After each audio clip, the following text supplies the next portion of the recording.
for the longest, I never really shared my story with anyone. So the first time I was shot, I was about 15. Like, what? You got shot? You had a like come to Jesus moment in here. So how many times did you actually think about quitting? I was sad, I was depressed, I was just going through it. And let me take control of my life. Let me take control of how I feel. Law school is just different, bro. Like, Tell us the story, brother. so I said, if I give up on my dream, you know what that means? I didn't believe in myself, and I didn't have faith that God was going to get me through. I never cried in front of someone that wasn't like family, you know, and I don't even really cry in front of them. But I never want to be a victim of my circumstances. I want to be a champion. You're either going to sacrifice for a better future, or your better future will be sacrificed. Shorty killed the game out here in these streets, shorty. Let people know, like, this is what it looks like to continue to keep working. Do what you gotta do.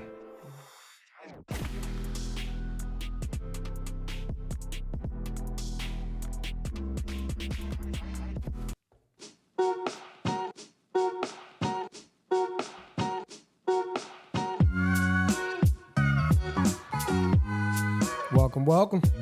Yeah. Oh, it's gym therapy.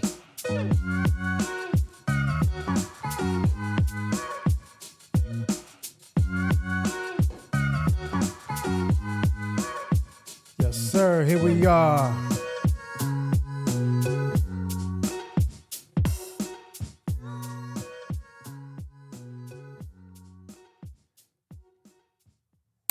Here we are. Welcome, everyone, to this episode 2 of Gym Therapy. Yes, sir. Let me introduce my co-host for this one right here, Mr. Michael Miller over there. Y'all know him from episode 1. Let's give it up for Michael Miller. All right. So let's see. Our guest tonight is another member of Gym Therapy. And another person with an amazing and inspirational story. This young man is currently in law school at the University of Baltimore. He's an entrepreneur and the CEO of his company, Live Benevolent. He's currently venturing into the real estate world, where he and his business partners won the UB Real Estate Fellows Pitch for $1 Million contest. He's a positive product of Baltimore City schools. You can catch him in Passport taking topless selfies or shirtless running around the city. He's funny, intelligent, and ambitious. Please welcome Lamar Purnell, a.k.a. Ambitious Man. All right, man, so we're here.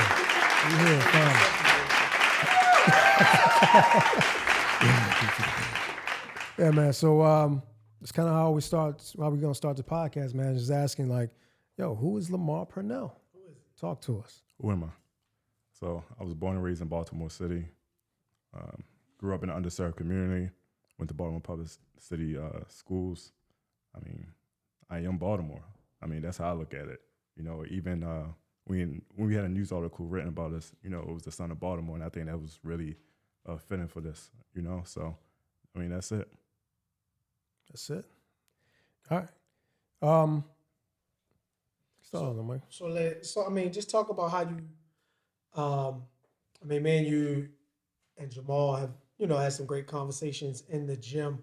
Can you just give us some background on like how you grew up, as far as your household, you know, coming up in Baltimore City, like let people know, like, what was that like? Yeah, absolutely. So, I mean, growing up, I mean, it started off rough. Like, I mean, that's what it was. Like, when I was born, I was 5 months premature baby, only weighed 2 pounds, 11 ounces. I could fit in the palms of my mother's hands. And she said, the doctors told her that I was a miracle baby. And, I mean, just from there, like, it was just rough, you know? So they didn't think I was going to make it. They didn't think I was going to be able to do a lot of things that I'm doing today, such as, like, just the simple things, walking, running, just being fit. And, you know, I'm very blessed to be in the position I am today, just, you know, my mental and physical health. And that was just really just the beginning. So about 2 months with me being born, my mother was dealing with, you know, the pressure of not knowing if her, you know, newborn baby was going to survive. I mean, her son, which was 16 years old at the time, got killed in Baltimore City, which was my, you know, older brother.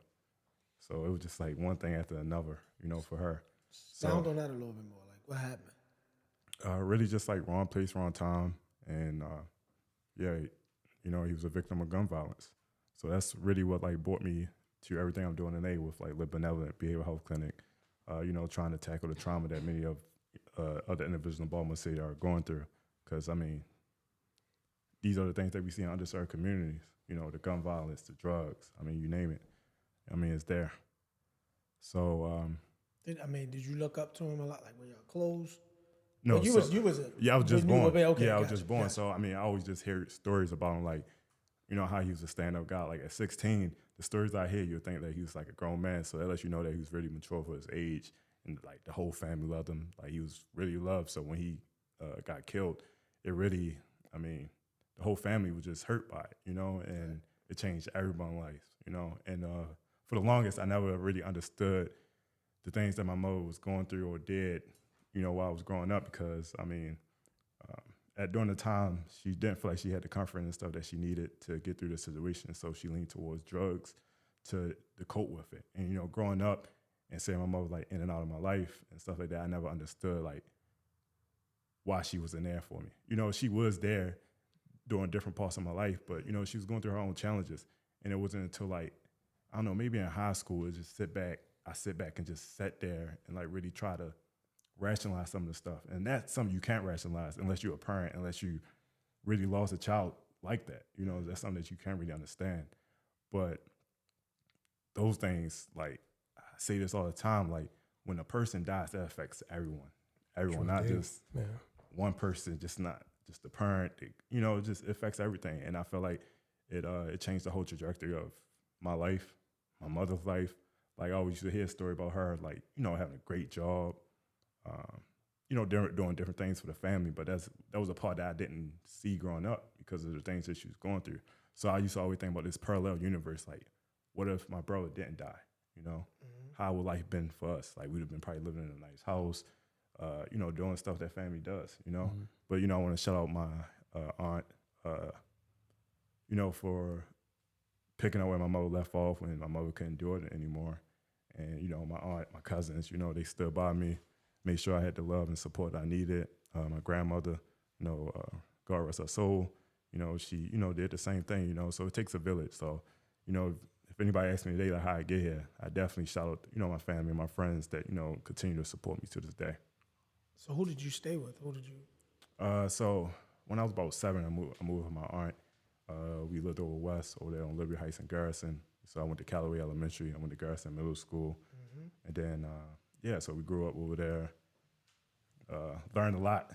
Learned a lot over west. So, I mean, that's where I, really pretty much learned everything from, then when I was probably like going to high school, I moved with my grandmother. So I went to Digital Harbor, and we lived off the Alameda and Andover. So, yeah. Oh, you spoke on how, as far as your mom, had some issues with drugs. Like, how did that affect you, growing up, and how does it affect you right now, like in your life? That's a good question.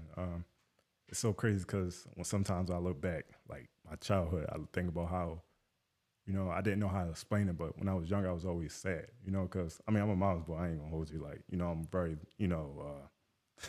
sound kind of crazy to say on a podcast, but I'm loving, kind, people that know me know I'm very supportive and everything else.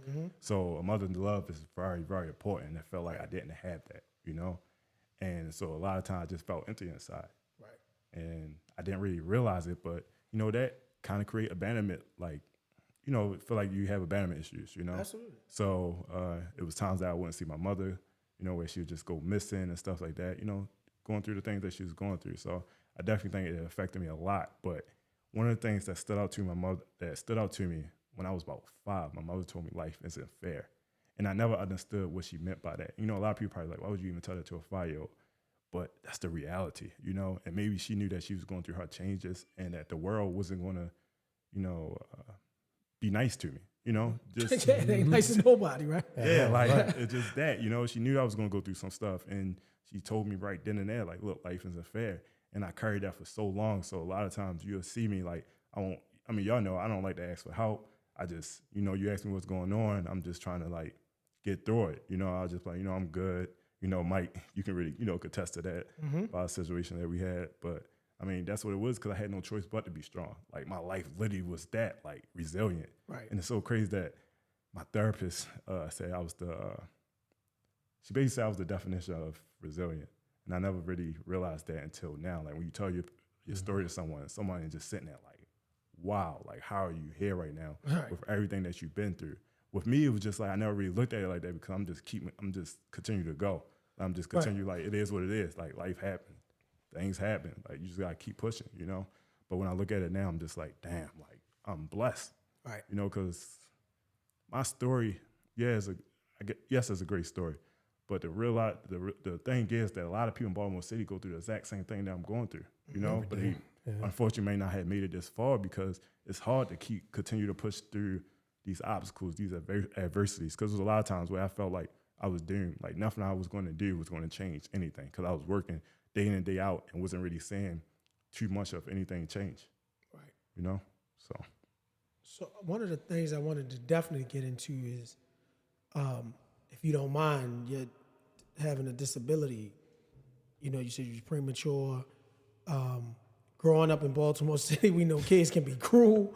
I mean, if you can just tell us what that was and what was life like growing up in our environment with a disability and then, being able to overcome that. No, definitely. This time I really some people know, some people don't know. Something that I really didn't share because one, didn't really want the pity. Two, it was just once again, my motto, it is what it is. So with me being born a premature baby, basically when I was born, my ankle wasn't strong enough. I was born with a club foot. So I had to have 12 surgeries on my foot just in order to be able to walk. Jeez. 12 surgeries, right? 12? 12. At what age? Right. When I was 2 days old, that's when the first surgery started. Up until 7th grade. What? Yeah. So So you remember this? Yeah. Man, the pain that I endured just off the surgeries was it was crazy. It was months. It was times where I was in the cast for 9 months, and any little thing could have thrown it off where I probably wouldn't be able to walk or so forth. So that just goes to everything I was stating earlier. The doctors didn't think I was going to be able to walk or even run. And here it is. Today I'm running half marathons. Great pace. Yeah, we got clapping. Good, man. So, Live Benevolent. I know you said that your family has a lot to do with Live Benevolent. Expand on that. What is it about your family? What is your purpose of Live Benevolent that you want to get out to the city of Baltimore?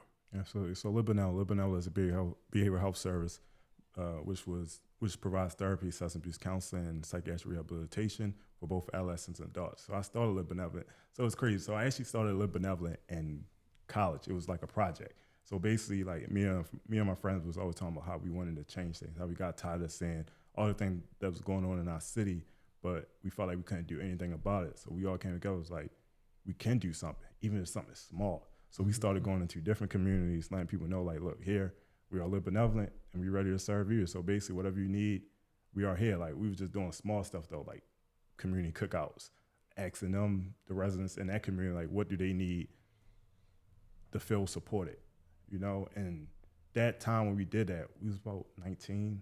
Yeah, about 19. And I couldn't believe all the love and support that we was getting from the community because we had went to actually Emerson Village. So that's somewhere I wasn't from, but one of my friends, she was from there. And we went there and we just set up shop and we were just talking to people. And it was just the love that you got was just amazing, just knowing that people really do care. And I think there's this thing where people, for some reason, people look at individuals in underserved community and think they don't care about their community or they don't want better for themselves. But no, it's really hard when you're surrounded by all these different, disparities in your community, Mm-hmm. So, yeah. And I guess just to go on a little bit more in detail about why I started Live Benevolent, because I feel like generational trauma is passed down. And if we don't tackle it, whether it's me, whether it's Troy or Mike, this joint is going to get passed down from one family member to the next, and it's so important that we talk about mental health in the Black community because oftentimes it get overlooked, or maybe people don't want to have that tough conversation. Granted, in today's world, things are getting a little bit better with being open about your mental health, but, it's still some more work that we can get done. And for me, it was like, I feel like if my mother had the support that she needed during that time, I feel like she probably would have never leaned on drugs, Nice. So she had that therapist, she had that psychiatrist that was walking her through the process of getting, well, you're never going to get over this, but, just to deal with it, things could have been very different. So it's really one of them things is I want to make sure that individuals don't go through the stuff that I went through, because we can stop that. Absolutely.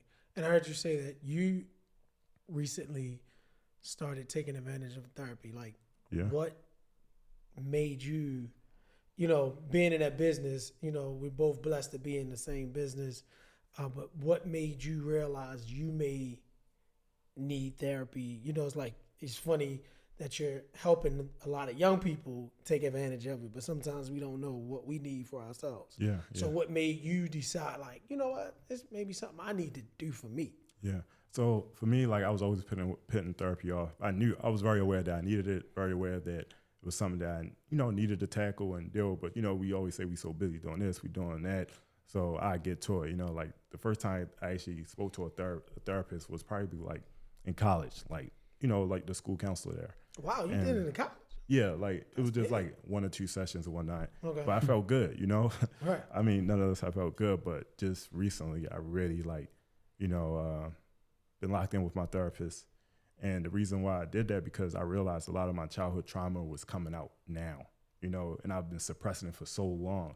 And that's when it normally happens, when you're so used to suppressing it, and then when you get older, certain stuff, you have triggers and it just comes out, and that's when I realized, like, you know what, I need to really start to unpeel all of this stuff. Like, why am I like this, why I do this, or why I feel a certain way when people get close to me, or, that could be some of the things that I discussed earlier about abandonment issues, or just not feeling safe with certain people, So, I mean, for me, it takes a lot for me to open up to individual. And I was like, why is that the case?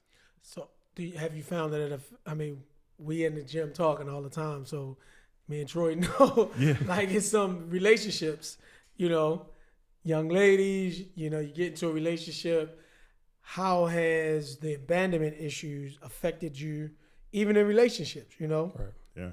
So I didn't really notice it until probably like as of recently, because I think I probably already always shielded myself from even getting that close to someone where they could abandon me, or where I would feel like they abandoned me. You know what I'm saying? Right. So I didn't really notice it. I'm just like, and I sat back, I'm like, wow, I might be dealing with abandonment issues. So I need to talk to someone, So it might be one of them things where I just want to really just feel love and supported, and then it's something that's not like transactional, Right. Because, I mean, that's how, as Black men, it feel like a lot of times you are just treated based on what you can provide or what you can do, which is, I'm okay. I know you, as a man, you gotta be a provider, but aside from that, you want to feel like you're loved and you're getting everything that you need as well. And that's something that I didn't really feel growing up, even though, my family members did try to provide that and do that, but it was still something that I felt like I was missing growing up. All right, let's get a little deeper. Like, I mean, you was in a situation with a young lady. We ain't got to name names, but let's talk about how you overcame that, or you came to a realization, like, whoa, maybe I'm, it was like your birthday. It was around that time. Like, one thing about gym therapy, we gonna come real. You know what I'm saying? So let's get to some layers and really, talk about, because it's some young men that may be going through the exact same thing. And they may, be struggling out here and not knowing they may have abandonment issues also. So let's talk about the fact that, it was around your birthday, you was, met a young lady, I was having a good time, and then kaboom, guess who stepped in the room? That thing exploded. Let's talk about a little bit on how that happened, and then what epiphany you came to.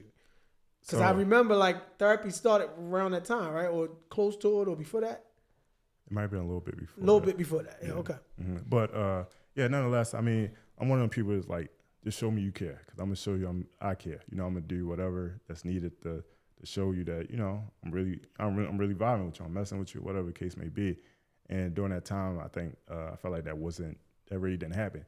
And you know what? Going back to what Mike said, the reason why it was like that, because it was way bigger than her. But I realized, like, when I was younger, like, birthdays was just like another day. Like, I really never really celebrated my birthdays. You know what I'm saying? Like, it was just is what it is. Mm-hmm. Like, But I think as I got older, that was one of the things I was So you didn't have no parties, no big gifts and none of that. You know, like, I mean, people understand, like in Baltimore City, birthday in your cakes. situation, you like, yo, heck no, I ain't get none of that stuff. Yeah, I ain't like- go into detail. Like, that's what people want to know. Like, Yeah, yo, like, yeah, like, yeah. I mean, you might get like a cupcake, maybe a cake here,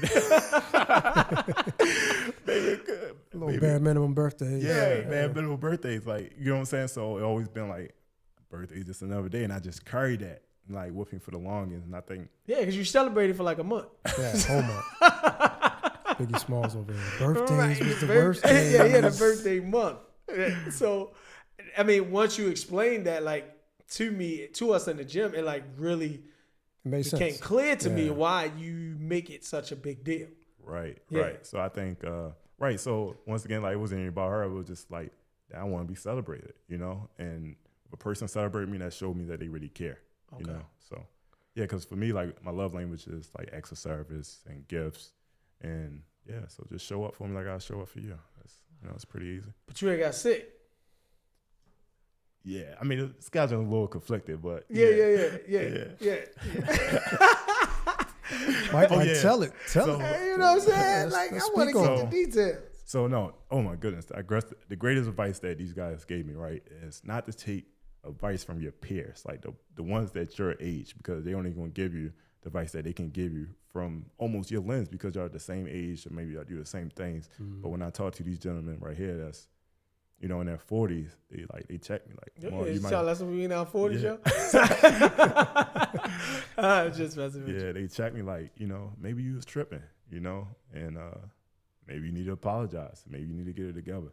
And once I apologized, I mean, it felt good. But like, you know what? I was tripping. Like, I did a little bit too much. And as Mike always say, there's power in an apology, right? Hey, Yeah, there it is. yeah, quote that thing. The wisdom. But yeah. Okay. So that didn't work out. Where did that leave off at? Yeah, I mean, it didn't work out. I mean, we went our separate ways. I mean, that was pretty much it. But, What did you learn from it? I mean, it just really showed me just to be aware, like, just to continue to be aware, like, it's always room for improvement and growing. Like, I'm not gonna lie, a man like me, I feel like I know a lot, and I feel like a lot of times I am right, and you know, Yes, of course, Lord. that's not the case, you know. Always right. So that was, you know, definitely a vulnerable moment for me, because like, damn, I was tripping, you know. Mm-hmm. So I had to get it together, and that was pretty much that. And then it was just one of them things is be a little bit more open to discussing these type of things with people that's near and dear with you, that you know going to give you good advice. Usually I really don't, because you know sometimes all advice isn't good, you know. Mm-hmm. But you know, so it made me a little bit more mindful of that. Cool. Excellent. So, why law school? Law school. Okay, so there's several reasons, right? So, you know, growing up in an underserved community, you don't see a lot of individuals with the white collar jobs. You don't see individuals that's, you know, lawyers or doctors and things of that nature. So growing up, when I told someone that I wanted to be a lawyer, they made it as if it was impossible. And even I started believing that was impossible. I'm like, you know what? I'm going to shoot for it. I'm going to see what can happen, you know, because all the stuff that I've been through in the world and to be here was impossible. You know, that's what some people probably would say. You get what I'm saying? So it made me feel like, you know, like, what do I got to lose? Nothing. I came from nothing. You know, so I might as well go ahead and, you know, strive for everything that I want in life. And so it was that. Then it was also one of them things where I said, I want to be respected. You know, I want something that my community would look up to. I want something that my kids would be like, my father did this, the first one in the family to do this. I wanted to be able to provide for my family. And being a lawyer was one of those ways to obtain that.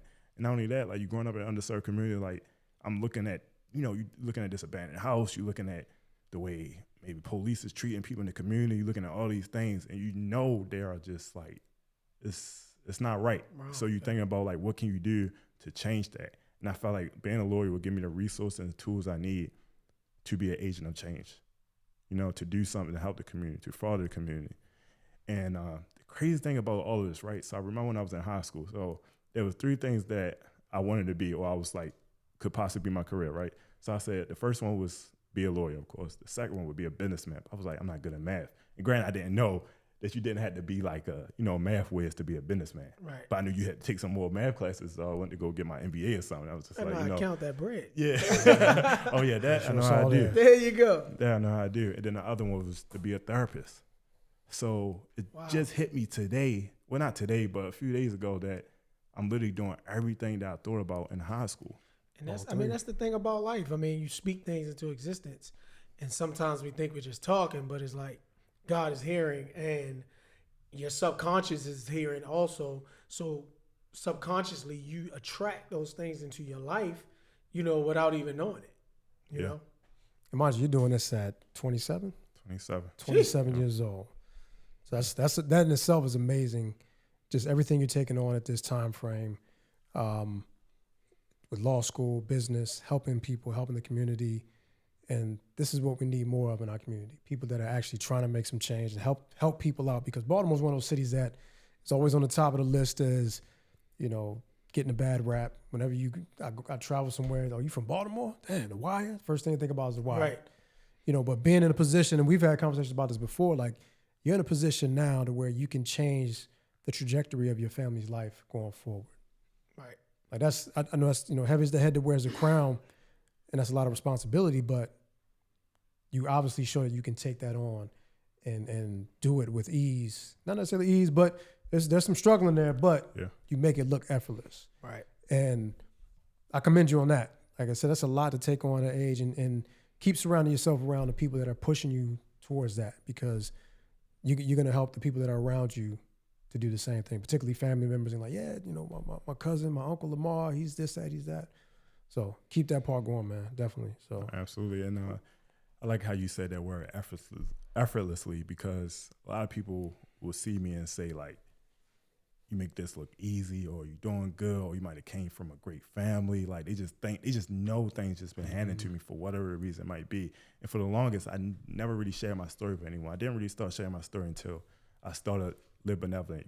Certain people might have known like my background, but it wasn't until Live Benevolent I was just like, you know what, I'm gonna put myself on the stage, let people know like this is what it looks like to continue to keep working, to continue to push yourself, to believe in God, to trust in your ability, and just have faith that God's going to get you out that hole that you're in, Right. So that's when I really started letting people know, like, this is who I am. And it was hard for me because, like I said, I'm a very private person. I don't really share those things, but I felt, though, that it was bigger than just me, because someone could take my story and be like, you know what, I can do the same thing. Because when I was growing up, it wasn't someone that I could look up to and be like, he did it, so I can do it. I was just going off of blind faith and be like, you know what, I'm just keep working and see where it gets me. But I wanted things to be a little bit different, so the next, young male, young female can be like, Lamar did it, I can too. And I can surpass what he did, Mm-hmm. And I mean, Troy brought up Baltimore, the streets of Baltimore City, The Wire, right? I'm gonna go there. Like, you've actually been a victim of some of the violence in our city. Yeah. So, I say start from the beginning. Like, give us the story about you actually, some 50 Cent type stuff. You got shot like not once but twice, right? Yeah. Like, so, like when we were in the gym and you told me that story, you was telling, you and Ma was sharing your story, and I'm like, what? You got shot? Because like you said, you are a private person, so I never knew that about you. Mm-hmm. So to hear that, and then it's like, no, I got shot twice. Like 2 separate times. Yeah. So I'm not, that's just crazy to me. So, and you're still here to tell the story. So can you really just give us what happened? Yeah, what happened? Yeah. Absolutely. So the first time I was shot, I was about 15. Grazed by a bullet. Me and my friend was walking home.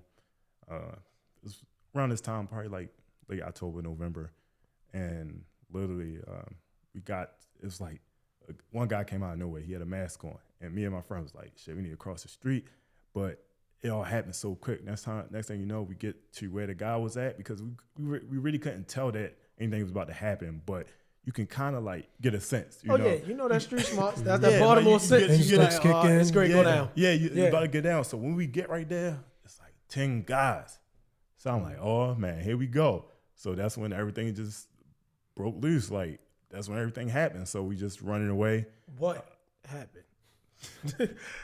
So a guy, he swung on my friend. That's when we just, started running because it was 10 of them. It wasn't much we could do. Absolutely. So we started running. One guy was like on my tail. Like, I'm like, damn, I'm about to get caught. And my other homeboys, he's just like already ahead of me. Like, he's gone. So I just turned around. I don't know why I did. I turned around and grabbed him.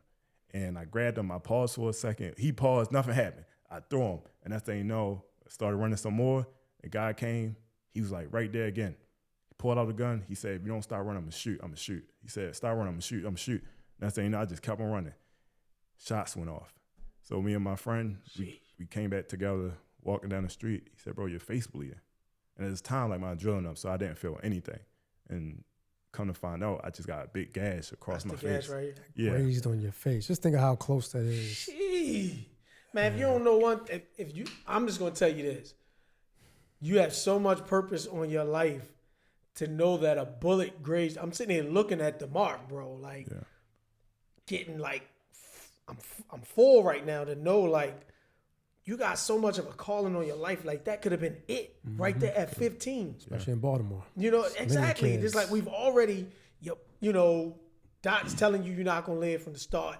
How many operations? Like, 12 operations from till you was in the 7th grade. Yeah. Here we go 3 years later, 3 years later, and now you grazed in the face. Yeah, exactly. So, I mean, just to continue with that story, so I basically, I got home, and you can only imagine, like, my mother's face when I walked through the door. She was just like,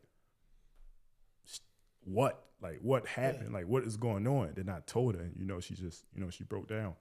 And during the time, like, I didn't want to call the police. I didn't want to do any of it because, I mean, first I'm just like, you see how, not all police, but you see how sometimes how police treat individuals that's, in our community. Right. And I just didn't want to go through that. That incident itself was already traumatizing enough, you know? So me and my mother, we just sitting there. She's crying. She's, trying to clean it. She's, do you want to go to the hospital? You want to go to the hospital? I said, no, I'm good. So she just continued to clean it, and we put a Band-Aid. She put a Band-Aid on it, and I went to school the next day. And I mean, goodness gracious. I mean, that's what it was. What was your story next day at school? People ask. I don't remember how it went. I think it was like 50 people bucking at us. Embellish the story a little bit. 80 guys out there. I had to wrestle 13 people up off me.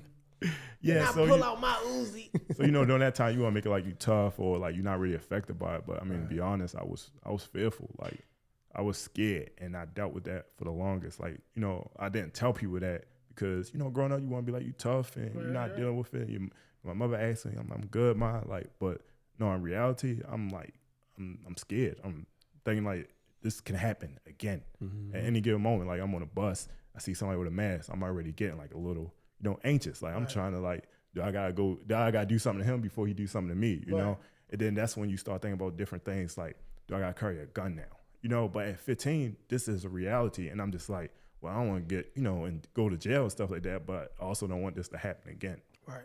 So it was a lot dealing with that by myself, and I didn't really realize how I was suffering.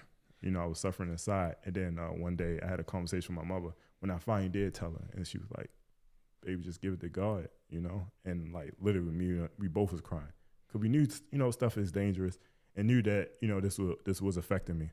But and that's the thing in our community too. Like, I'm a very spiritual person, but again, yeah, you can get at the God and you can have the faith and belief, but that still don't necessarily, in our community, I think that's where we gotta draw the connection with, though. It's like, give it to God, but let's get you some help.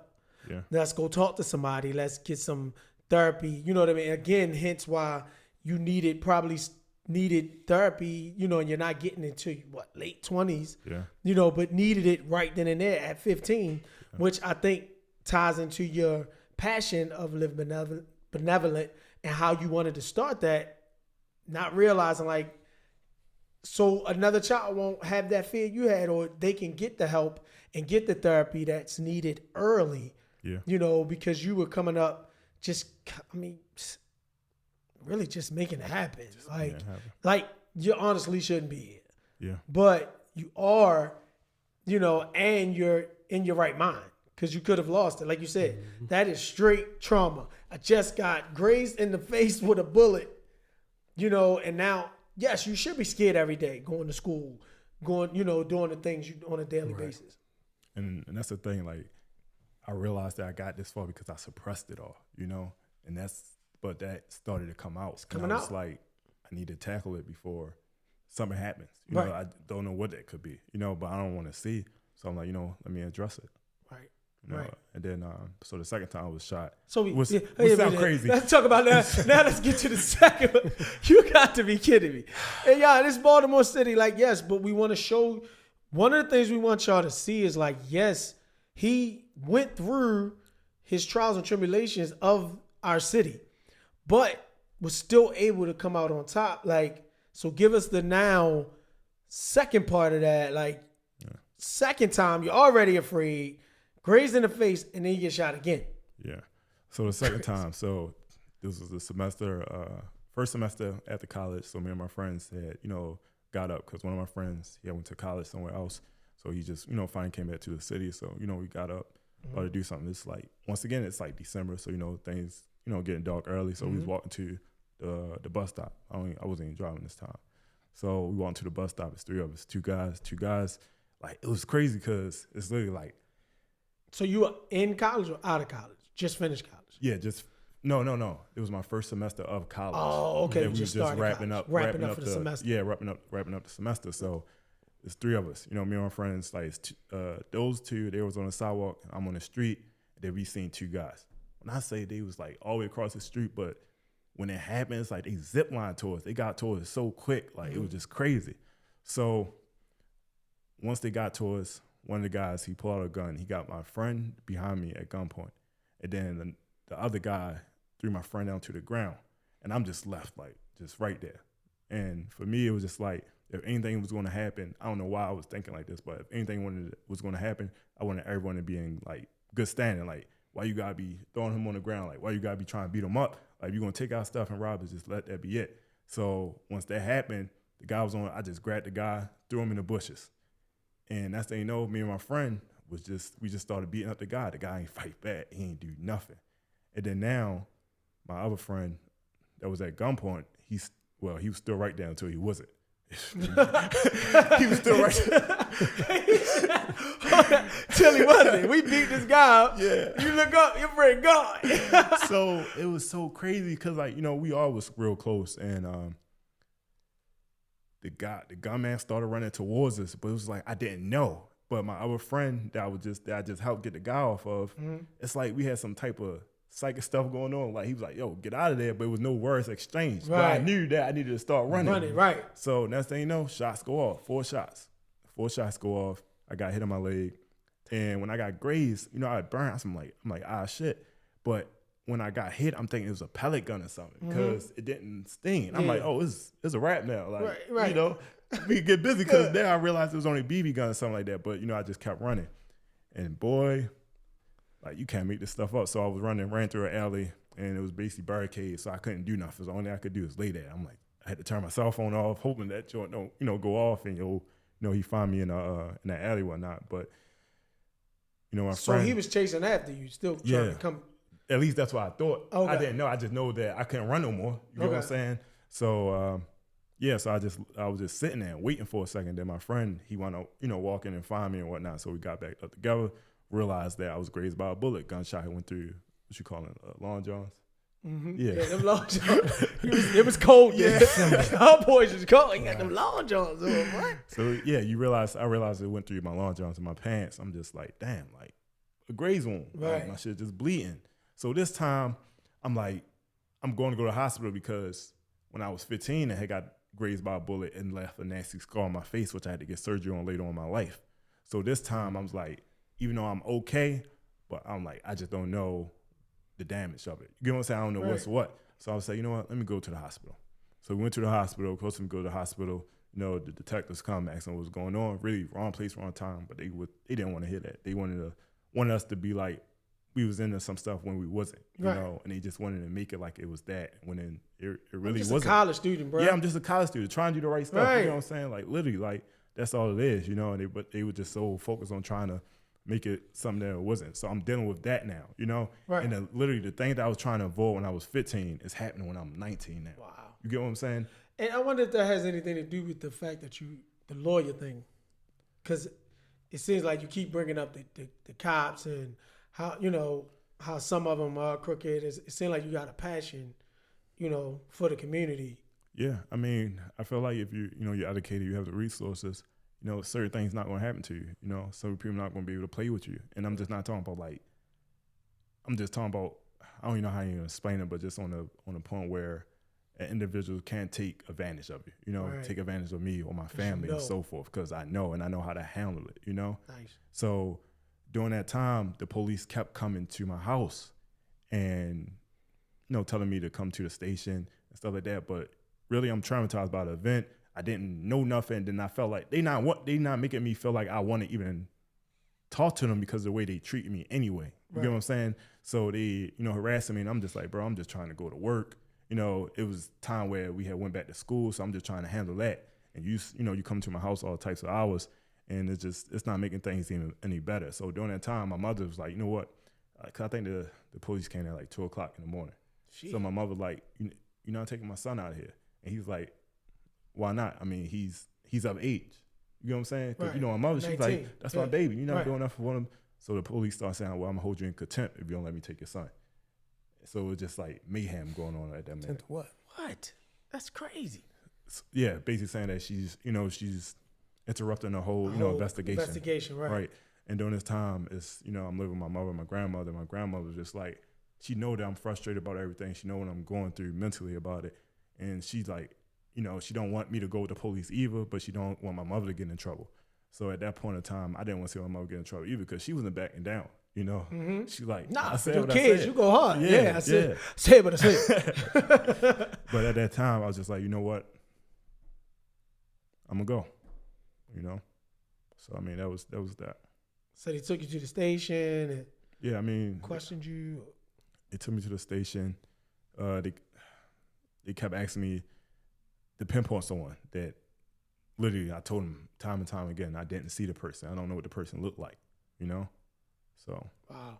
yeah. Wow, Mom. Big time stuff, brother. Like, again, I can just say whatever you have to do with this life that God has blessed you with, I just feel is huge. We talking 3 times that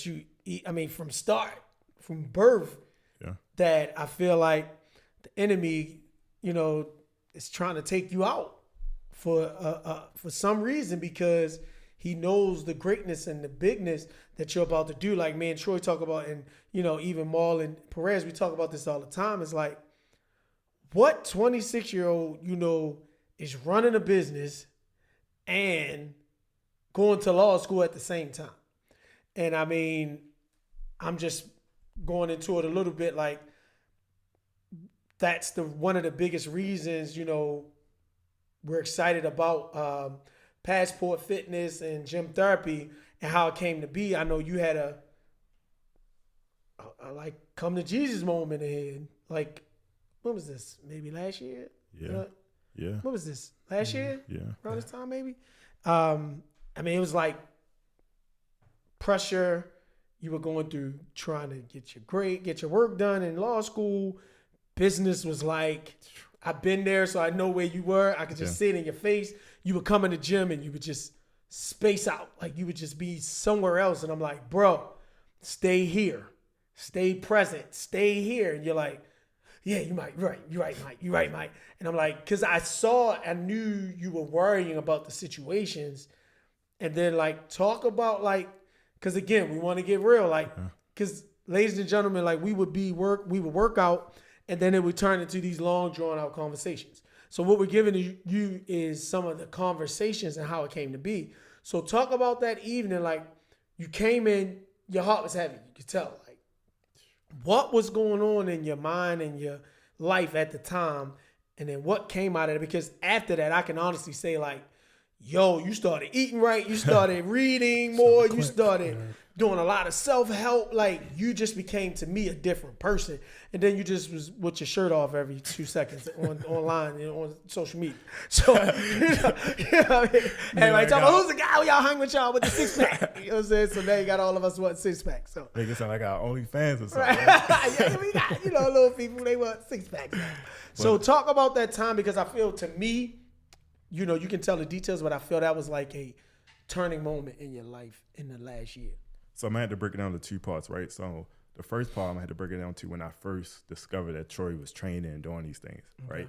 So I went to Troy because like I was stressed out, all day, every day, and I just felt like I didn't have no control. I'm like, man, if I don't get this together, I'm gonna start going bald. I'm gonna get fat. Right. Like there's not no way to live. And the business there already took a lot of things from me. Like I was making a lot of sacrifices.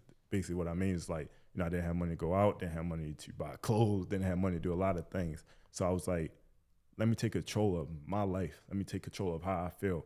And that's why I started working out with Troy. So when I started working out with Troy, it was never about, oh yeah, let me get in shape. Like, I always felt like I was in shape. Like, average dude, work out here and there. So it was never like, let me get in shape. It was like, man, let me find a way to minimize the stress. Let me get my life together. I feel you. Because, bro, like the stress that was building up each and every day, like I was depressed, like I'm dealing with a business, this during the pandemic, dealing with, we opened up during the midst of the pandemic. So I'm finally to a point where I'm walking into my dream, creating a business that's going to serve the community. And here it is, things aren't moving the way I thought they was going to move. Okay. So I'm just like going through it. So at that point, I was like, man, I got to figure something out. So I started working out with Troy, and I saying no. After a month or two, I started realizing, I'm like, okay, I'm in shape. I'm getting it. Yeah, I'm getting it. Like it was just something that just happened. I'm thankful for Troy for supporting me during that time. So now to fast forward a little bit, school started. My first semester of law school. For all my law students out there, I know how your first semester of law school is. You're trying to get familiar with everything.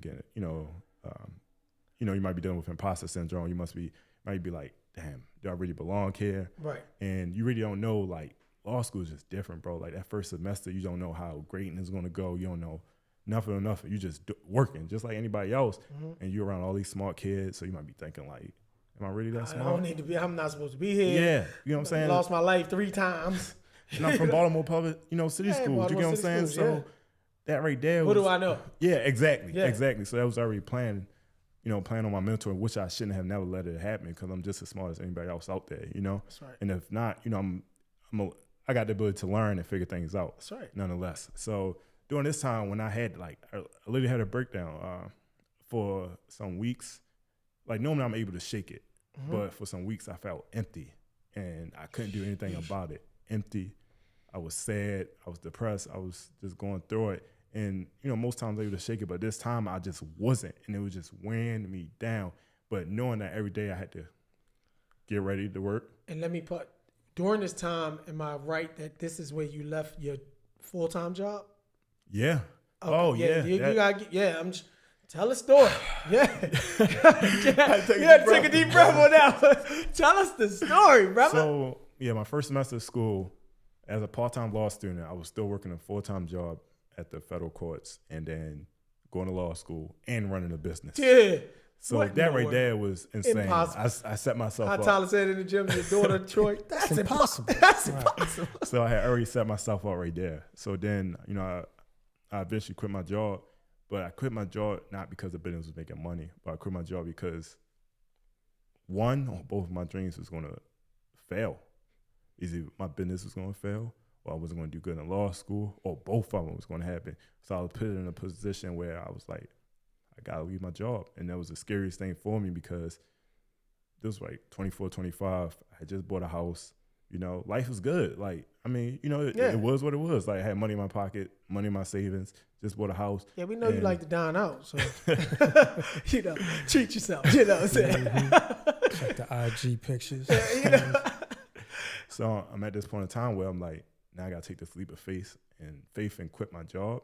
Ooh, that's bet on tough, yourself, bro. I had to bet on myself. Bet on like, yourself. Right? That right there, I like Troy said, I commend you on that. Like, I've done that, and most people are not equipped to do that. That is one of the hardest things to do, is to know in order for your dreams to come to fruition, you gotta take that step and leave comfortability.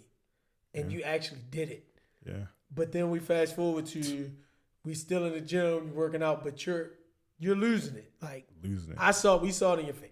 Like this guy's losing it. What's going on with you? Yeah. So then, mind you, during this time when I quit my job, I'm still like, my whole paycheck is going to my business. Like I'll be working 40 hours a week To pay just bills. just for all my money to go to my employees. Yes. And now I gotta find other money to pay my Bills. actual bills. So that right there was something that I wasn't used to. Like that was a mental twist for me, you know? But like Mike was saying, going back to what Mike was stating, it was just one of these days where I was in the gym and I just couldn't do it no more. Like I felt like all the weight of the world was crashing down on me. And then as a black man, I was like, yo, I got this far just for it to be it. Like I'm gonna fail. Like I'm going to fail. Like all this stuff is crumbling. I can't figure my way out of this. You know, during this time, law school, I mean, you know, I'm doing what I'm doing, but you know, grades, like you don't got no grades or nothing yet because it's like during the middle of the semester. So, I mean, you know, it was what it was. So I don't know where I'm at in law school and just feel like I was failing in every aspect. Financially, you know, School, business. Yeah, We robbing Peter to pay Paul. We, you know. gotta figure out how to pay my mortgage. I'm like, damn, bro, I'm gonna lose my house. Like, you know what I'm saying? Is that gonna be one of the things that happen? And I'm just like, if I fall, I don't have nobody to depend on. I can't go get a loan from this person or that person. You know what I'm saying? Maybe it was someone out there, you know, y'all guys, but I wouldn't feel comfortable to ask y'all for that type of money. Right. But nonetheless, it's just like I'm going through all that, and I'm just like, bro. And I mean, that's a fact. Like you don't have that parent support. You don't have, you know, anybody. Yeah. You know, it's just like, where do I go? Yeah. So you the weight of the world is on your shoulder at this point. Yeah, absolutely. And, you know, I just didn't want to fail. You know, everybody looking at me like, you know, once again, Lamar handled these things so easy, so effortlessly. So he's going to get through it. You get what I'm saying? Right. But I'm just like, no, I'm about to be a damn failure. Let me ask you. So, how many times did you actually think about quitting? Oh, that shit played in my head a lot of times. Like, I mean, it played in my, it's like you entertain the thought like, well, you know, it could be easy if I just go ahead and just, you know, pack things up. You know, I could do this, I could do that. But that regret, I can't live with regret. So thinking about like, damn, if I quit today, tomorrow it could have been a better day. Right. You know, and I just gave up too early. And I couldn't live with that right there. You know? That's profound, brother. And the biggest thing for me was this, right? I said, if I give up on my dream, you know what that means? I didn't believe in myself, and I didn't have faith that God was going to get me through. And that's big time, man. And that right there was enough for me, you know? And you just got to realize, like, it's just a process. You just got to keep moving because, I mean, it's levels to it. You know, if you can't get past level 1, what you going to do when you at level 10? You can't skip the process, yo. You just got to go through it. And I'm thankful now that things are way better than what it was last year, which is crazy. I mean, last year. It was literally this time. I asked that because I know that you had some business partners that kind of pulled out. Yeah. And for you to stick through, it's like, yo, I mean, you see somebody walking out the door, it's kind of like, damn, it's my turn to walk out the door? That, you know? Yeah. Should I follow them? And I remember we had that conversation and I told you like, hey, that's an option. Yeah. You know, I've had to walk away from a business before, you know, and that was a night, like, I remember like it was yesterday, you know, really was vulnerable that night, you know, and really, you know, put some feelings out there. Yeah, like that idea of just giving up made me sick to my soul, bro. Like I had already had in my mind, I'm going to go bankrupt. Go big or go home at that point. You know, I'm just going to figure out how to do it. You know, I was going to use my head and figure things out, use my resources and put things together because I just couldn't live with giving up on my dream, you know. So I just feel like you released, you know, some real emotion. Yeah. One night we were here. And like I said, I feel like once you was able to release that, it was like you saw that you had some support. Yeah. Some people that was here for you. I know me and Perez talked to you outside after we all talked in here. And you really just had a moment. Yeah, so I definitely got to touch on that. That one was that was big for me because I never cried in front of someone that wasn't like a family member, you know, and I don't even really cry in front of them. Right. And for me to cry at this age, it was just like, what am I doing, you know? So yeah, that's how you felt. I'm not gonna cry for you. Yeah, I'm just not. So Mike, Troy, all them, they knew something was going on with me. They just kept asking. And, you know, I didn't say nothing, but it wasn't until after we left, and I think Mike just said something, bro. And I just, like, I broke down, like, in tears, like, just telling me I don't want to fail, bro. Like, I feel like I'm almost there. Like, I just don't know what to do, you know? Like, I came this far, and this is it, you know? Right. And it was really hurting me to my soul. And Mike just gave me the support that I needed. Like, bro, I'm here for you. You're going to get through this. And he's like you say, you got options. You can figure out if you want to stop right now or you can just keep going, right, bro. But you're not alone, and it's okay. Cry. Yeah. And that right there was, like, much needed because I felt like I couldn't lean on nobody to do that, you know? And why as men we do that as men? I mean, I guess I know I was always told, don't be no punk.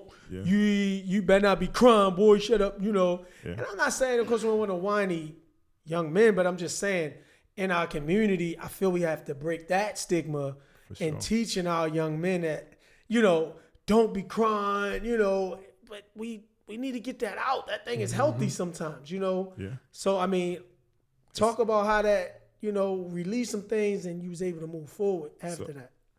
Man, when I started crying, it was like something I couldn't even stop. Like, even I was trying to stop. I didn't cry purposely. Like, it just, it just happened. Like, right. I couldn't stop it from happening. It was just there. And I'm just, in my head, I'm just like, yo, I'm fucking crying. Excuse my language, but I'm just like, I'm crying in front of all these guys. Like, I mean, granted, it's just Mike and Perez, but I didn't want that to happen, you know? And I'm just sitting there crying. But, I mean, to be honest with you, it felt good afterwards that I was able to do that. Like, everything that I was going through, it just was lifted. Yes. You know, and it cleansing. Absolutely. Cleanse that soul. Yeah, and I was just holding it in. And then, like, after that, it was like, man, it's time to get to business. Let's sit back and just figure out exactly what I need to do to push this business forward. What do I need to do with law school and get things together? Because oftentimes we so caught up on work. Yes. I wasn't tending to my self-care, you know. I wasn't doing some of the stuff that I was doing previously that was keeping me together. And that's what I was missing. You know, I wasn't meditating. You know, I wasn't praying as often, like, you know, just, you know, letting God know, like, I trust in him. You know, please let me walk in your, you know, in your footsteps. Please guide me, you know, get me through this process, you know, keep me light, you know, during this time. So, and I know that's one of the things you started doing, like, which I really respected, which made me start doing, you know, me and Troy got the Aura Ring and I discovered the meditating on air. Like, talk about how you got it. 'Cause you were one of the first out of our group to talk about that, you know, that you started meditating and how it was helping you and it was releasing so much in you to be able to make it through your trial. So talk about how, what kind of meditating are you doing? What is it? You know, if you can give us some background on that. Yeah, so I can't think of the name of the actual app, which is pretty good. So I'm gonna have to, you know, tag it or, you know, bring it up later on. Like a Headspace or Calm or something like that. What is it? Oh, 100%. No, 10% happier. Amazing, right? So the law school knew something when they gave that out to us. They gave us that meditation app for free during our orientation. So they knew something, right? Oh yeah, you're gonna need this one. They knew something with that, right? So I didn't really use it. I'm like, meditation, that doesn't work. Right. Like, it doesn't work, you know? But it wasn't until I realized I'm 50 Cent. I've been shot 2 times. What you talking about? I don't need no meditation. Right, I'm gonna get through it. Right. I've been shot 20 times, boy. But I didn't realize that it was helpful until I looked at my behavior and I was getting up in the morning, you know, doing your routines as far as, like, you know, getting ready for work and school and stuff. I would just straight jump into work or school and get to reading. And it wasn't healthy because my mind, like, once I start my day, it ain't no stopping until, you know, late at night. Right? Yeah, you get what I'm saying? So that means I really didn't give no time to myself. So I started meditating in the morning. It gave me that clarity that I needed. It calmed me down. And I was just able to really just lay there, you know, with my thoughts. And that's one of the things that people fail to realize, that they think when you meditate that you're not supposed to think of anything. But, you know, it's that point where you think of other stuff and you just got to get refocused. That helps you really, like, you know, lock in with your meditation, you know. So that right there, it was phenomenal. Like, I do that every day now. And it makes me feel great. It helps me get centered for the day. It helped me just put everything to the side and just give myself some time. You know? And from there, you've also gotten into eating different. And I mean, I know it's from all of us talking, but what are some other things you've incorporated? I know you've you're fasting now, and Yeah. like you're doing, you've cut it back on a lot of sugar, Yeah. and you're already in shape. So that's the thing. Sometimes people think just because you're in shape, I look great, that I don't have to do those things. How have those things helped you, holistically in what you're doing? Yeah, absolutely. So it was two reasons why I started doing that, right? So it was one of just like, once again, with me going through all the stuff with the business, I didn't have the finances to enjoy life at a luxury. Mm-hmm. So I had to find another way to really find luxury in my routine and do stuff that I would be happy with, that I would feel good about, because, material things shouldn't be the only thing that makes you happy, And I was able to find some type of love in what I do each morning, the way I'm living, the way I'm treating my body. And that right there was, was fundamental for me, Going back to what Mike said, the reason why I started, and the other reason why I started, because I was like, how can I run efficiently each and every day? Running a business, starting law school, is hard. Like, you're going to be tired, you're going to need naps, and I didn't have time to consume. Well, I had time to consume bad stuff, but it wasn't good for my productivity. Right. So I'm just like, this stuff is making me feel bad. I'm feeling sad, eating all the sugar and You stuff. said you was tired, didn't have the energy. So I'm just like, you know what, let me get it together. So Mike actually started, put me on with the whole keto thing. So I'm like, okay, I like some of the stuff that keto has, like, with the low carbs, the no sugar and stuff like that. Mm-hmm. And I started incorporating that in my diet, and I realized how good I was feeling once I started doing that. So I started doing my own thing. Like, I wasn't all for keto, but I started, incorporate some of that stuff into my routine. Right. And with that, I started eating like grass-fed, steak and things of that nature. He want to say meat, y'all. Your pause. Yeah. He's going to go another direction. Got some jokes for people. Oh, we got some jokes out there. Yeah. Oh, man. I didn't want to say nothing, but maybe y'all hear about that later on. Yeah, you will. But, damn, where was I at? You was just saying like things you were eating now. Yeah. So I was giving you clarity. Yeah, and it was so crazy because prior to like really eating healthy, I was like a pescatarian, right? Because I was told that you're not supposed to eat meat. Meat is bad for you. Mm-hmm. And I was actually feeling bad when I was eating meat, right? But it was the whole thing, like, how's that meat prepared? Prepared. Yeah. Like, how's it produced, whatever the case may be. And I realized it wasn't that. It was basically the stuff that he was feeding it. Absolutely. That made a big difference. So when I started eating like grass-fed, steak, lamb chops, or whatever the case may be, I noticed a big difference. I wasn't feeling like just ill, And probably cooking it differently too. The different types of oils and butters. Oh my goodness. That make a difference as well. Those staying away from those hydrogenated oils. You became like a little mini Chef and everything. Boyardee for a minute. Like, you was getting the kitchen, getting it in. A little sea bass demonstration. Yeah, they had the ladies, thinking you was a real cook out here in these streets. He said, yeah, lamb chops. But no, so I definitely want to shout out Troy and Mike for like getting me together with my whole diet and just exposing me to this whole thing about the foods that you eat really does affect your body and your mind, and that made a significant difference for me. And I mean, like, talk about like now you've had some successes. Like, how's your business doing now?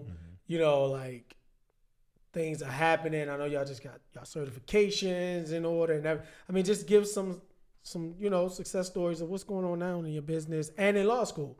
Yeah, absolutely. So the business has actually been open for 2 years now. And I've been entrepreneur. Well, I haven't had my job for a year now, so I've been just a straight entrepreneur, full-time entrepreneur for a year. Congratulations! That's a big deal. So that lets you know right now that the business is moving forward. The business is moving in great direction. So I do appreciate everyone who is supporting me each and every day, whether it's just telling someone about my business or just saying, Lamar, keep going. Right. I really appreciate the love, the energy. Is really needed, because as y'all can see that I have dealt with a lot of stuff, just with this business and law school. And with law school, I mean, it's still a process, learning what works for me and what doesn't work for me, and I'm just continuing to adapt. Like, each semester is different, and one of the things I like to say is, like, each semester is earned. What I did last semester doesn't matter. It's what I do this semester. Right. It's what I, continue to do. So that's how I look at it. And tell us about this contest you entered, where you end up winning first place with that. Like, now, you're already in a business and you're already in law school, but then you enter into this contest where, tell us about that. Like, pitch for $1 million. Pitch for $1 million. Like, tell us, what was that all about? Yeah, pitch for $1 million contest at the University of Baltimore. So it was definitely a great contest. So it was like, I believe, a 10-week program.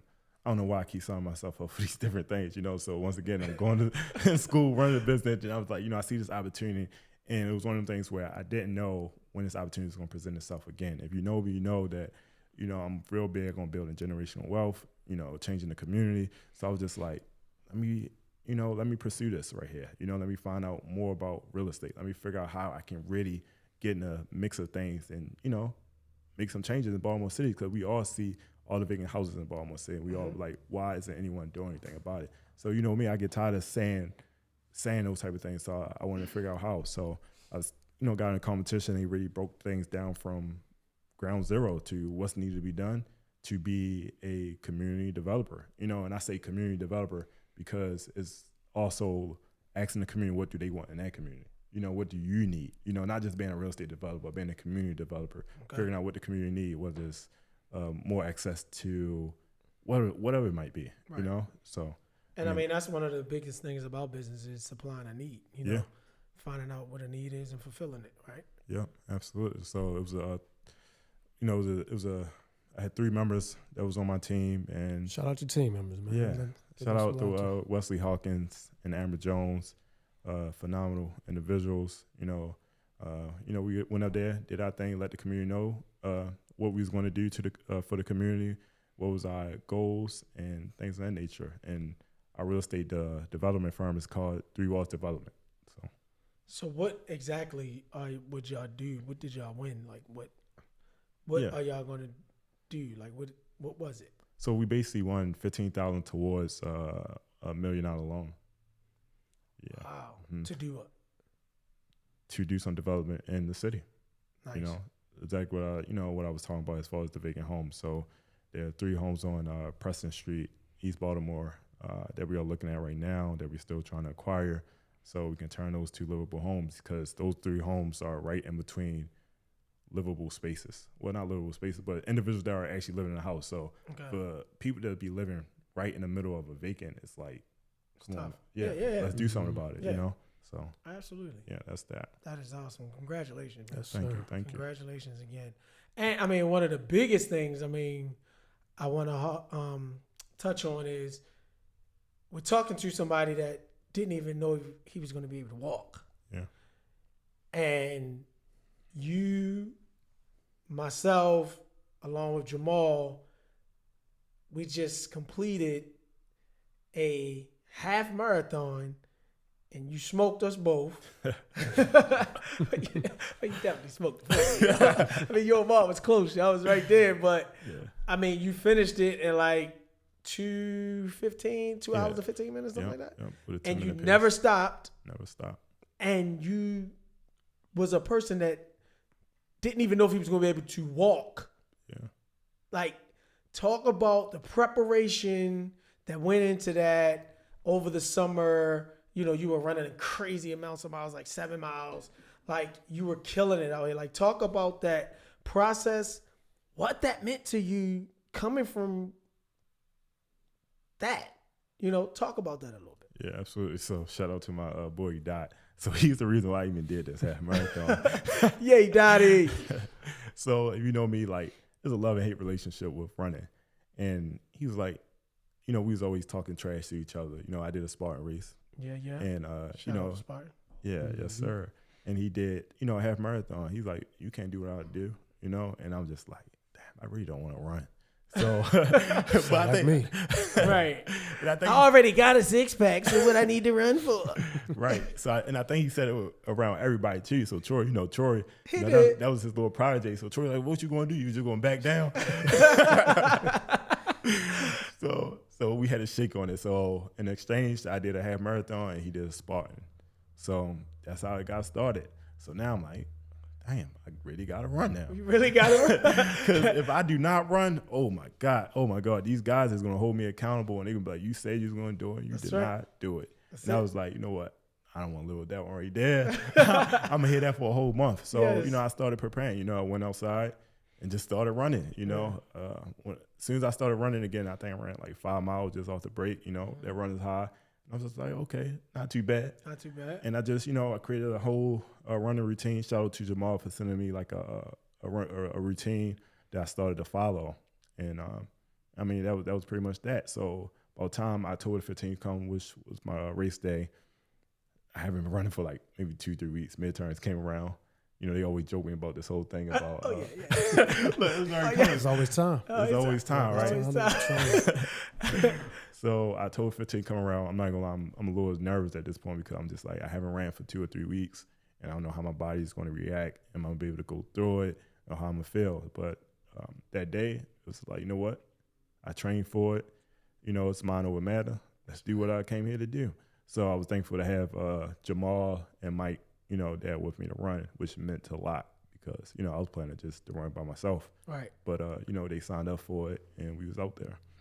During the race, one of the reasons why I love running, because when you are out there, how can I say this? You are right there with that voice in your head that says, stop running, give up. You don't got to do this. That's a fact. You know, and I feel like every time you go against that voice, you get stronger, you know? So for me, that's why I love it, because I get to get that weakness on my body, you know? So during the race, my biggest thing was like, I just don't want to do it, but I want to do it where I'm like, I'm proud of myself. Right. And the only way I was going to do that is by not stopping. And this was the first time I had ran this many miles without stopping. And at this point, I'm probably like at mile 9. I think that took all of us out. Yeah, mile 9 was special. Like, I don't know what that was Montebello. Like, we come out of Montebello, you come around the lake, and I don't know what it is. It's like you come across, what's that, Hillen, and you come down there going on 33rd, and that thing like to take you out. Yeah. So during that time, like, I'm seeing people fall out. I'm seeing people spitting up. Yeah, spitting up. Right. Paramedics coming. People Paramedics, call an ambulance. People tying that shit, you know, doing all the above. In my head, I'm like, I could be doing that too. I started telling myself, I can fake that. Right. I started telling myself, like, damn, I think I need to tie my shoe. I said, bro, I can't do that. Let me just keep going. And at this point, I think I got to mile 10 or 11. My legs aren't even moving the same way they was. I'm just trying at this point. They're trying to get through. They not even like flexing, like actually running. But I made it, and I felt so happy about it that I was able to do it. You know, to know that what I've been through to get this far, where I'm running a half marathon. And to be honest with you, I never thought I could do something like this. Nice. To this magnitude. So for me, it was definitely a big accomplishment. You know me, y'all know it's like, I hold myself to a high standard. So it's, you know, it's sometimes hard for me to really feel accomplished. But this day, I felt accomplished because I knew I gave it my all, and I left it out there. And that's something, man, you have talked about, because I worry about you with the perfection, this mindset that you have, where it works in your favor, but at the same time, I feel it can be, you know, because we have a chat, guys. We talk all the time, all day. It's not just a see you when we work out, and you started sending us a lot of things about people that are successful, that were committing suicide, that were young, your age. And I don't know, I was talking to Troy, like, I think that's something you think about, or is that something you think about, or is it something that affects you, or it's like, because you are that person where as though you always focus on being perfect, you always focus on being the best, like, I gotta be right. You know what I'm saying? Like, how are you coping with that? Because I know that's something that affects you. Yeah. That's a hard one. I'm trying to remember. I think I know exactly what you're referring to back during the time when, please excuse me if I misspoke, but in regards to the pageants, right? Yeah, it was a pageant. Yeah. I'm not sure if it's okay to give her name, but she was like, she was successful. Yeah. Winning. Yeah. I think that touched me and a lot of other people, because you know, you see individuals and you be like, wow, they are doing so great. They are doing this. Their life must be great, but that's not always the case. You know, people are dealing with their own battles, and for me, it was just one of the things like, wow, like I could see it. I could see how the pressure can get to an individual, and I think it was really just that, you know, that it was just like this stuff really does happen. Yeah. You know, like people really do have a breakdown, and maybe, you know, they feel like they can't do anything about it, or no one's there to support them, and they just can't get over that hump. And that's a really scary feeling when you have something on your back and you just can't shake it. Right. So to wake up and a lot of your days feel just dark, that's scary, you know? Yeah. And I felt that at one period of time in my life, but I kept on going. You Right. know, it wasn't to the point where I wanted to commit suicide, and I thank God for that. But Yeah, and that was the thing. Like, I don't think you've gotten that far, but I know you were struggling with some depression. Yeah. And I felt like you related to those individuals because it was like 2 to 3 individuals you sent us yeah, that yeah, all took their own lives that were all like your age, Yeah. successful, doing big things in the world. And that mirrors you. yeah, absolutely. Because I think one of the individuals was a lawyer. Yeah. So that one really touched me because a lot of law students are type A individuals. You know, they are big on achieving and getting everything right. Right. And, you know, I fall right in that category. So it's hard for me sometimes to be, to give myself grace. You know, that's something I have been working on. Nice. You know, practicing, you know, give myself grace, practicing gratitude, just being thankful for where I'm at today and just knowing that, It's you a know, big deal. you know, things aren't perfect. You know, all you can do is give it your all. That's all. That's it. That's it. That's it. And then I guess just thinking about this whole conversation that I had with you all, one of the things that always been on my mind is that I never want to be a victim of my circumstances. I want to be a champion of them, you know? And so that's why I really, like, people ask me, why do I go so hard? Why do I do that? And that's really the reason why, because I never wanted that to be an excuse for why I didn't become who I was meant to become. Steep. Wow, brother. Troy, you got anything else? God and bless us this That's the evening. story right there, man. Like it's just amazing. Yeah, and I think that's why a lot of us have kind of bonded because we all come from different backgrounds. Yeah. And we bring something different to the table. It's not a coincidence, or maybe it is a coincidence that, you know, we preach about the power five of life: the physical, the mental, the spiritual, emotional, and financial. And it's 5 of us that have come together to kind of form Gym Therapy. And it's about helping other people because we have some great stories to tell that can help and benefit somebody. So it's a testament here, like of not allowing your circumstances to dictate your life. My goodness. And that you are in control of everything that happens to you. Mike talks a lot about the traveler's gift, and, you know, the buck stops here. You know, I'm 100% responsible for my past and my future. That's right. We have the ability and we have the power within us to overcome anything as long as we continue to work. And this man is a testament here, talking about premature, you know, disability, surgeries, shot, Baltimore City School. Twice. And I'm sorry, I want to fix that. Like, you know, I never looked at my as a disability. You know, it's probably the reason why I am today, because it was always hard for me to push through, you know, but it made me strong. It made me feel like nothing can get in the way of that. You know, my line name is Achilles, you know. So that was one of my strengths, honestly. Awesome, brother. Keep that going. So I usually like to kind of wind the podcast down with some questions that get you into thinking a little deeper into stuff. So we'll touch into that and then kind of close it out from there. So one question I have is, do you give space in your mind to those who don't want you to succeed? Oof.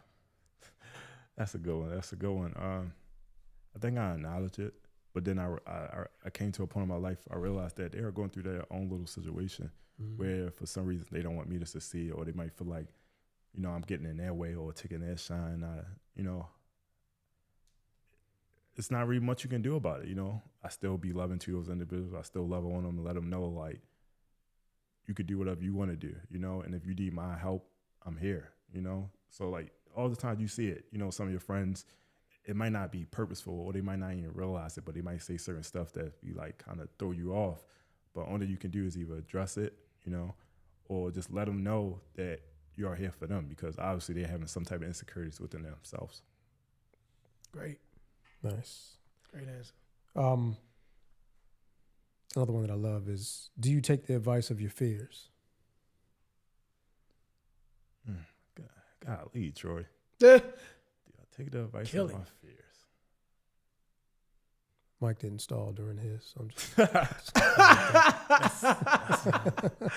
That's a great question. I want to say no, because I mean, I walk with faith, you know, like that's why I do certain things to get out of my comfort zone, so I can just be prepared for whatever's going to come my way. So I acknowledge it. Once again, I'm aware of it, and I'm like, you got to do what you got to do. You know, you can't just let something that you create in your mind to get in your way, because that's what fear is. It's the things that you create in your mind and you let it get in your way. And you know me, Mike, I'm an overthinker, you know, so I'm trying to learn how not to let that happen. You know, I think about all these scenarios because I'm trying to make sure I have a solution for the problem before it even comes, you know? So I'm learning how to, you know, get out of that. Nice. Even like Troy, even like this today, you couldn't prepare for this. So I know he's trying to think of what to say. Before we started, he's like walking around trying to get his thoughts together. No, I feel like this is heart power. You know, so you got to come from the heart. You know, so I feel like that's what you've done this evening. I'm definitely really proud of you, bro. Yeah, sure. Personal development wise, excuse me. What are you working on right now? Just remaining humble, you know, not saying that I'm at a point in my life where things are all like everything is all gold and glitter, but I just want to make sure because I know I'm gonna be great, you know. That's one of the things that there's no doubt about it. But I want to make sure that I continue to be humble, that I continue to support those that are around me, and I never get big headed, because oftentimes when you see people getting in these positions, they move real different, and I don't want to be one of those guys, you know.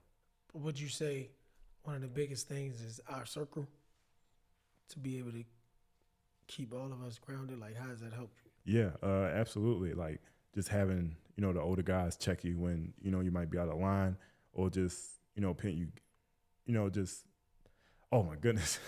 So Mike always say, like, what do you deserve? Like you deserve what? You know, like I might feel like I did something, and I'll be like, you know, I feel like I deserve to go out to eat. And he's like, why? You know? And I think that right there has kept me grounded, because it's just like, it's time for that, you know, but just continue to work. He's not saying that don't treat yourself and stuff like that, but he's just saying don't get too caught up in it and just continue to build, because there's always going to be time. He said that, you know, you might sacrifice a year right now, but in 5 years, you're going to be living how you want to live. So continue to do just that, you know, because we get so caught up in these luxuries, these material things. And like, you know, these guys stated, they know I love those type of things. So it's easy to get sidetracked. Good. All right, last one I'll ask you. So what's one regret that you don't want to have? Ooh. That I stopped making the sacrifice that's needed to get me where I need to be. You know, I tell myself all the time, right? Sacrifices are voluntary, or sacrifice can either be voluntary or involuntary, but sacrifice got to happen regardless, right? So you got to decide which side of the spectrum are you going to be on. You're either going to sacrifice for a better future, or your better future will be sacrificed. So that's Can you say that again? Where you get that from? Right? Yeah. No.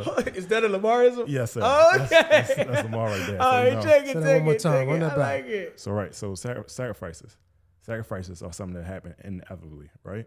Yes. So it's either going to be involuntary or they're going to be voluntary. So you're either going to sacrifice for a better future, or your better future will be sacrificed. Wow. So it's really up to you. Wow. Impressed. Do what you got to do. Love it. Okay. Okay. We'll end it I there. ain't black. I'm OJ. Okay. Nice, brother. No, that's another good one. So, appreciate the story, man. Like that's you even brought back some things that I had forgotten about. Just hearing about your life and everything you've gone through, and I always continue to tell you, man. Like, don't forget how far you've come. Yeah. Like I know you get caught up in this, you know, the success of where you are right now. So good, and things Troy. may not be working out in your favor, but never forget to reflect on where you've come from and the things that you have accomplished to date. Yeah. Not that we rest on our laurels, we don't, but just know that you're constantly progressing.